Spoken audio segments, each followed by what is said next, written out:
नमस्कार, छत्तीसगढ़ प्रादेशिक समाचार JCD आप तक से मैं प्रमोद पांडे। बिलासपुर जिला विकासखंड मस्तूरी के ग्राम मल्हार जवाहर नवोदय विद्यालय में आई फ्लू का संक्रमण फैल गया है, जिससे करीबन 100 स्टूडेंट इसके चपेट में आ गए हैं। स्वास्थ्य विभाग स्कूल में कैंप लगाकर बच्चों का इलाज करा रहा है। वहीं स्कूल बच्चों को इसके लिए अलर्ट भी जारी किया है। बताया जा रहा है कि पिछले 3-4 दिन से स्कूली बच्चों की आंखों में दर्द हो रहा था और लगातार पानी निकल रहा था। 3 दिन के भीतर एक एक कर स्कूल के ज्यादातर बच्चों को इस तरह की शिकायतें होने लगी, जिसकी जानकारी मस्तूरी के सामुदायिक स्वास्थ्य केंद्र के डॉक्टरों को दी गई। स्वास्थ्य विभाग का कहना है कि वायरस, बैक्टीरिया, फंगस का संक्रमण बढ़ा है, जिसके लिए सावधानी की जरूरत है। छत्तीसगढ़ आम आदमी पार्टी आज बदलाव यात्रा का आगाज करेगी। पार्टी के प्रदेश प्रभारी संजीव झा आज प्रदेश के दौरे पर पहुंचेंगे। वो 17 से 22 जुलाई तक कई जिलों में बदलाव यात्रा में शिरकत करेंगे। सोमवार को रायगढ़ के कनकुरी में बदलाव यात्रा का आगाज करेंगे। इस दौरान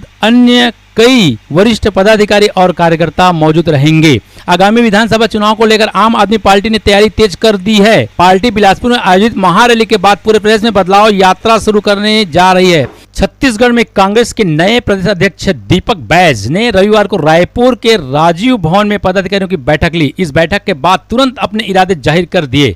बैठक के बाद मीडिया से बात करते हुए कहा कि विधानसभा चुनाव में हमारे साथ सीएम भूपेश बघेल का चेहरा है। कांग्रेस के पास सभी स्टार चेहरे हैं। दीपक बैज ने यह भी कहा कि लेकिन बीजेपी के पास 15 साल की सत्ता के बाद भी किसी का चेहरा नहीं है। बीजेपी दिया लेकर चेहरा खोज रही है। दीपक बैज ने कहा कि बीजेपी प्रधानमंत्री नरेंद्र मोदी के चेहरे पर चुनाव लड़ लें, हम तैयार हैं। उन्होंने आगे कहा कि उन्हें 60 दिनों में 90 विधानसभा में पहुंचना है। साथ ही अगर संगठन में थोड़ी बहुत बदलाव की जरूरत होगी तो वो भी जरूरी की जाएगी। उन्होंने कहा कि आलाकमान, सीएम और तमाम वरिष्ठ नेताओं को भरोसे में लेकर काम किया जाएगा।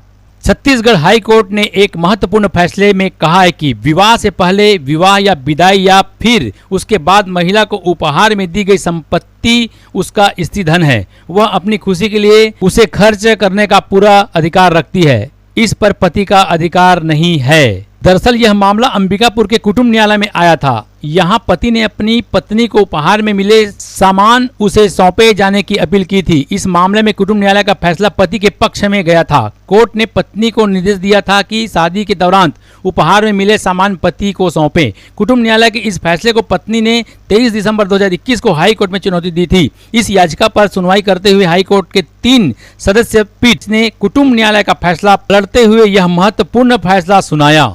जांजगीर चांपा जिले के थाना शिवनारायण में तीव्र आवाज में डीजे साउंड चलाने वाले संचालक के ऊपर की कार्यवाही। रात्रि में मुखबिर की सूचना मिलने पर हरी रॉयल पैलेस में डीजे साउंड अधिक आवाज में चला रहा था। सूचना पाते ही रेड कार्रवाई किया गया। पाया गया कि तेज आवाज में डीजे साउंड बजाया जा रहा था। डीजे संचालक प्रमोद कुमार आदित्य साकिन शीला डी थाना बिर्रा के विरुद्ध थाना शिवनारायण में इस्तगासा क्रमांक 1/2023 धारा 4-5 कोलाहल अधिनियम के तहत डीजे साउंड को जब्त कर कार्रवाई किया गया।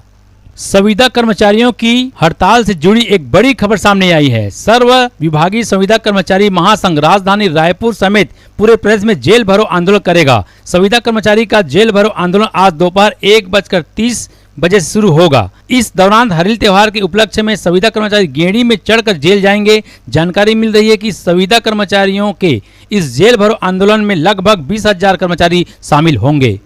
कोरबा जिले में बसावट, मुआवजा व कोयला खादान में नियोजित ठेका कंपनी में नौकरी की मांग को लेकर 3 दिन तक ACCL की दीपका खदान में आंदोलन चला। इस दौरान खदान के 30% हिस्से में काम पूरी तरह बंद रहा। इसकी वजह से कोयला उत्पादन व परिवहन दोनों पर असर पड़ा है। आमतौर पर वर्षा काल में दीपका से 1 लाख टन प्रतिदिन होता है, पर आंदोलन की वजह से 70,000 टन प्रतिदिन उत्पादन हुआ। अंततः प्रबंधक के लिखित आश्वासन पर आंदोलन समाप्त किया गया। Chit fund company Sai Prakash property development limited और Kolkata ware industries limited company के 2 डायरेक्टरों को पुलिस ने लंबे समय बाद गिरफ्तार किया है। आरोपी को पुलिस ने ओडिशा के भुवनेश्वर और रायगढ़ से गिरफ्तार किया। आरोपितों ने निवेशकों को लुभावने स्कीम बताकर उनसे करोड़ों रुपए की ठगी की थी। उनका सुराग मिलने के बाद पुलिस की टीम को रवाना किया गया और उन्हें गिरफ्तार किया गया है। उल्लेखनीय है कि साई प्रसाद प्रॉपर्टी डेवलपमेंट लिमिटेड के डायरेक्टर रणविजय सिंह बघेल एवं कोलकाता वेयर इंडस्ट्री लिमिटेड के डायरेक्टर शाहजहां खान ने कम समय में ज्यादा ब्याज दिलाने का झांसा देकर निवेश कराया था। नौकरी तलाश रहे युवाओं के लिए बड़ी अच्छी खबर है। दरअसल रायपुर के बेरोजगार युवाओं को रोजगार दिलाने के लिए जॉब फेयर का आयोजन किया जा रहा है। जिला रोजगार एवं स्वरोजगार मार्गदर्शन केंद्र की ओर से 18 जुलाई को जॉब फेयर लगाया जाएगा। यह जॉब फेयर जिला रोजगार कार्यालय पुराना पुलिस मुख्यालय रायपुर में सुबह 11 से 2 बजे तक आयोजित किया जाएगा।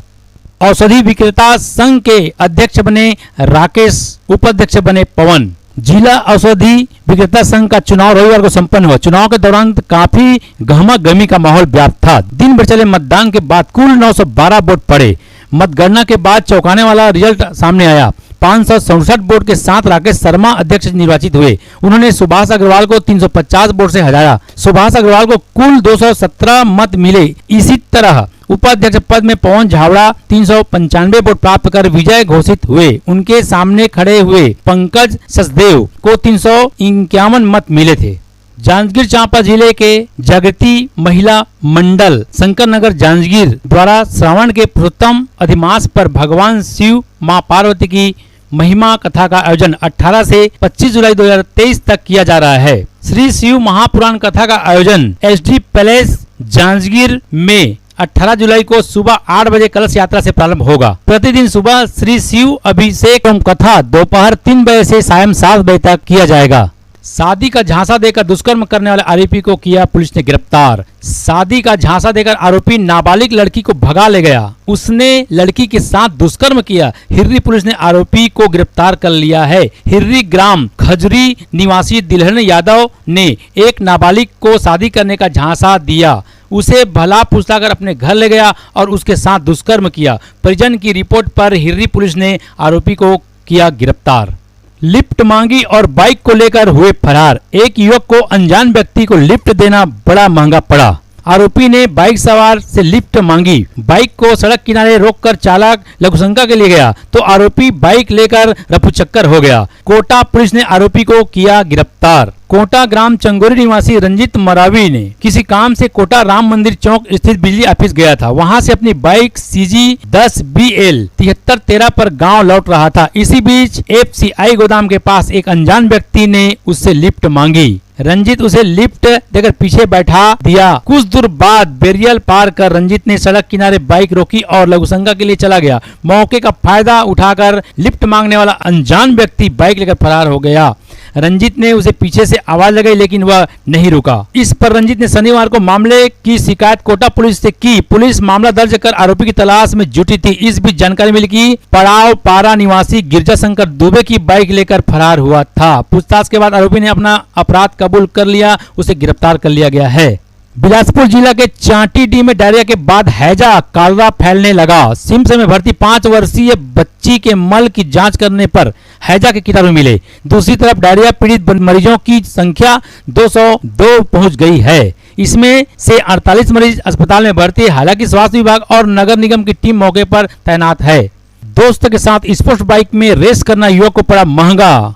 बालको काफी पॉइंट मार्ग में हुआ हादसा। अनियंत्रित बाइक से गिरकर हुआ घायल। इलाज के दौरान हो गई मौत। घटना रविवार की दोपहर बालकों के काफी पॉइंट मार्ग में वन विभाग बैरियर के समीप घटित हुई। बताया जा रहा है कि बालको सेक्टर 4 में नयन साई निवास करते हैं। उनका पुत्र दीपक भास्कर भद्रापारा निवासी दोस्त के साथ काफी पॉइंट की ओर गया हुआ था, जहां से लौटते समय दोनों ने स्पोर्ट्स बाइक में रेस लगाना शुरू कर दिया। उनकी बाइक की रफ्तार सुनसान सड़क पर कम होने के बजाय लगातार बढ़ती जा रही थी। दीपक बैरियर के समीप पहुंचा था। इसी दौरान उसने बाइक से नियंत्रण खो दिया। वह अंतरित बाइक सहित सड़क पर जा गिरा। घटना में बाइक के परखच्चे उड़ गए। दीपक को गंभीर चोटें आई। उसे आनंद फानन में इलाज के लिए बालकों के विभागीय अस्पताल में दाखिल कराया गया, जहां से सघन उपचार के लिए अन्यंत्र रेफर कर दिया गया। परिजन ने उसे इलाज के लिए कोसाबाड़ी स्थित निजी चिकित्सालय में दाखिल कराया, जहां उपचार के दौरान युवक की मौत हो गई। उसके शव को मर्चुरी में रखवाते हुए अस्पताल प्रबंधक ने रामपुर पुलिस को मेमो भेज दिया है। काल करते ही पशु के चिकित्सा हेतु पहुंच जाएगी टीम। स्वतंत्रता दिवस पर शुरू होगी शासन की योजना। पशुओं की सेहत की फिक्र करते हुए शासन की ओर से उनके लिए भी एम्बुलेंस सेवा शुरू किए जाने की तैयारी हो रही है। इसके लिए एक टोल फ्री नंबर भी जारी किया जा रहा है, जिस पर कॉल करते ही नजदीकी एम्बुलेंस अपने बीमार पशु का इलाज करने घर पहुंच जाएगी। इस नई सेवा योजना की शुरुआत अगले माह 15 अगस्त को स्वतंत्रता दिवस पर की जाएगी। मुख्यमंत्री भूपेश बघेल ने रविवार को छत्तीसगढ़ के कलाकारों संग भेंट मुलाकात की। उन्होंने कार्यक्रम में पद्मश्री पुरस्कार विजेता, राज्य पुरस्कार विजेता, लोक कलाकार, टेक्नीशियन और निर्माता निर्देशकों से मुलाकात कर विभिन्न मुद्दों पर चर्चा की। इसके बाद भूपेश बघेल ने हर्री तिहार की बधाई देते हुए कहा कि आया हूं तो आप सबके साथ सेल्फी खिंचवाऊंगा और कई कलाकारों से मोबाइल लेकर सीएम ने खुद सेल्फी ली। इस दौरान उन्होंने कहा है कि छत्तीसगढ़ राज्य के सांस्कृतिक एवं पारंपरिक धरोहर को बचाने और संवारने में कलाकारों का महत्वपूर्ण योगदान है। इन्होंने पूरब से पश्चिम तक जोड़ने का